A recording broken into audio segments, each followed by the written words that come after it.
Par une douce nuit d'été, le 30 août 1892, un magnate de la navigation, Peter J. Minch, convia sa famille à une croisière sur les eaux du lac Supérieur. Leur embarcation, le Western Reserve, était considérée comme l'un des navires les plus sûrs de son époque.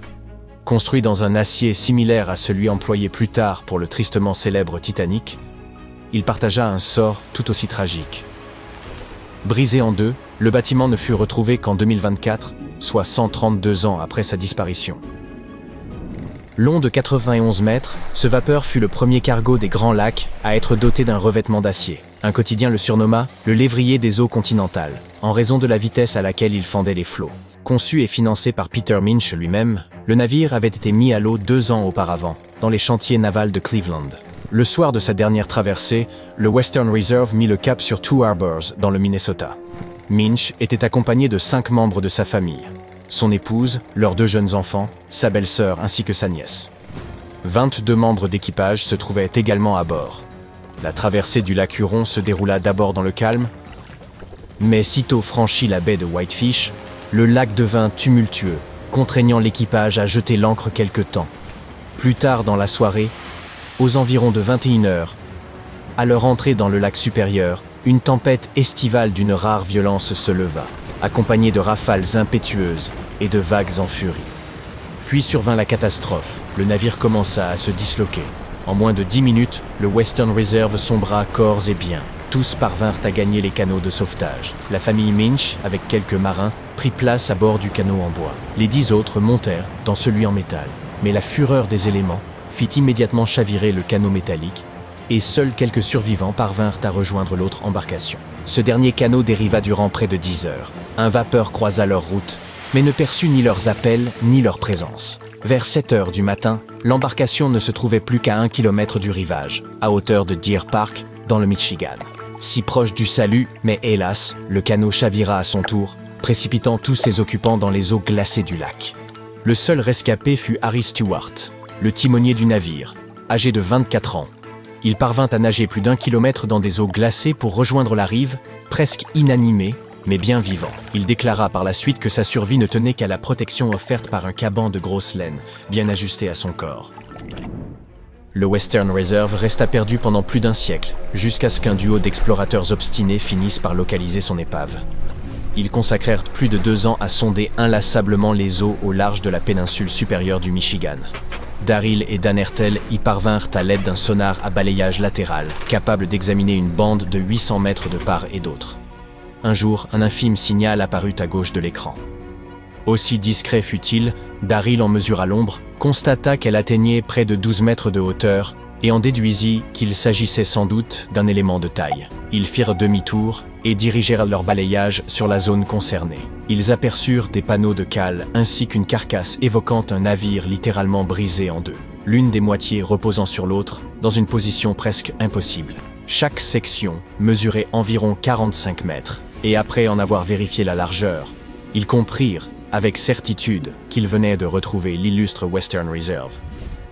Les historiens demeurent incapables d'expliquer avec certitude pourquoi un bâtiment réputé insubmersible s'est soudainement rompu en son centre, mais plusieurs hypothèses sérieuses sont avancées. L'une d'elles évoque le phénomène de dos d'âne. Lorsqu'un navire chevauche une vague gigantesque, sa proue et sa poupe peuvent se retrouver suspendues, sans appui, exerçant ainsi une contrainte extrême sur la section centrale, qui se courbe alors vers le haut, à l'image d'un bâton que l'on plie en tirant sur ses extrémités. Une autre explication plausible concerne la qualité de l'acier utilisé pour sa construction. À cette époque, l'acier venait remplacer le fer en tant que matériau de choix, mais les procédés de fabrication demeuraient imparfaits. Certaines plaques étaient de médiocre qualité, ce qui aurait pu fragiliser l'ensemble de la structure. Il est aussi envisageable que le navire ait manqué de lest, ce poids destiné à en assurer la stabilité, ou que sa répartition ait été mal pensée.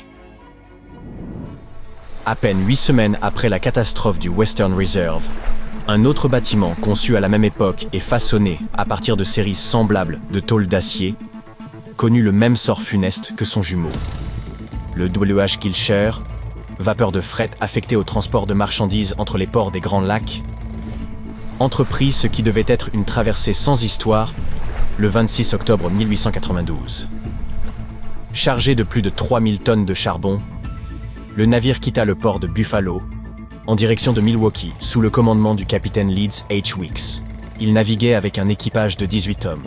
Le voyage s'annonçait sans encombre et dans l'après-midi du 28 octobre, le navire franchit le détroit de Mackinac avant de pénétrer dans les eaux du lac Michigan. Il était attendu à Milwaukee le 30, mais n'y parvint jamais. Une tempête d'une violence extrême s'abattit les 28 et 29 octobre sur les lacs Michigan et Huron, bouleversant les itinéraires de nombreuses embarcations. Lorsque le temps se calma enfin et que les navires commencèrent à rallier les ports, les premières pièces du drame du W.H. Gilcher furent réunies. Un capitaine, croisant non loin à bord de sa goélette, rapporta avoir aperçu un grand vapeur luttant contre les éléments à quelques 30 km au nord-ouest de l'île de North Manitou, le 28 octobre, aux environs de 20 heures. Le bâtiment paraissait sans défense, sans signe de vie à son bord.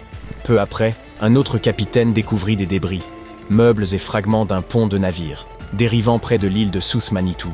2 vapeurs supplémentaires repêchèrent des morceaux de la timonerie du W.H. Gilcher dans cette même zone.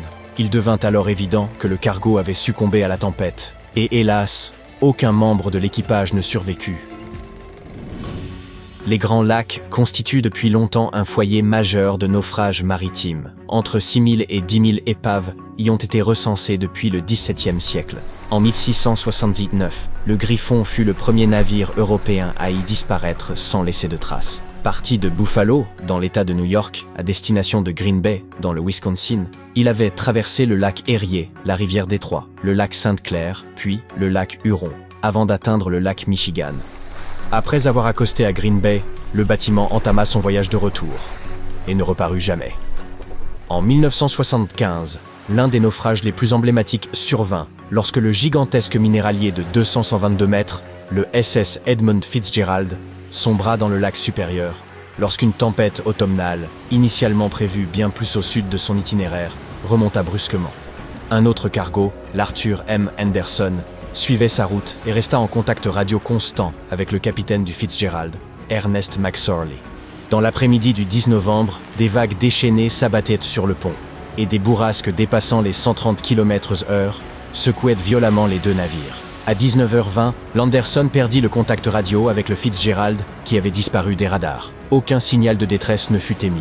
Aucun avertissement ne précéda sa perte. Le gigantesque bâtiment s'était littéralement volatilisé. Par la suite, les équipes de secours découvrirent l'épave gisant à plus de 160 mètres de profondeur, brisée en 2 vastes segments. Aucun des 29 marins ne survécut et nul ne put témoigner du drame. De telles tragédies peuvent découler de multiples facteurs. Erreurs humaines, pannes techniques, ou malheureuses coïncidences. Les Grands Lacs, vastes étendues d'eaux intérieures, présentent des phénomènes météorologiques comparables à ceux que l'on observe en mer. Ces véritables mers enclavées, nichées au cœur du continent, voient naître des tempêtes d'une puissance redoutable, parfois alimentées par des vents équivalents à ceux d'un ouragan. Ces phénomènes surviennent fréquemment en novembre et décembre, lorsque les eaux, encore tièdes après l'été, rencontrent les premières poussées d'air glacial provenant du Canada.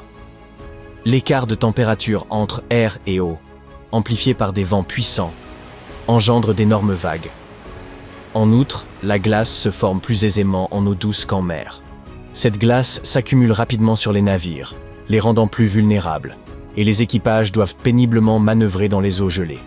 Les niveaux d'eau sont aussi instables. Les années humides voient se multiplier les tempêtes, ce qui accroît les risques de dommages ou de naufrages.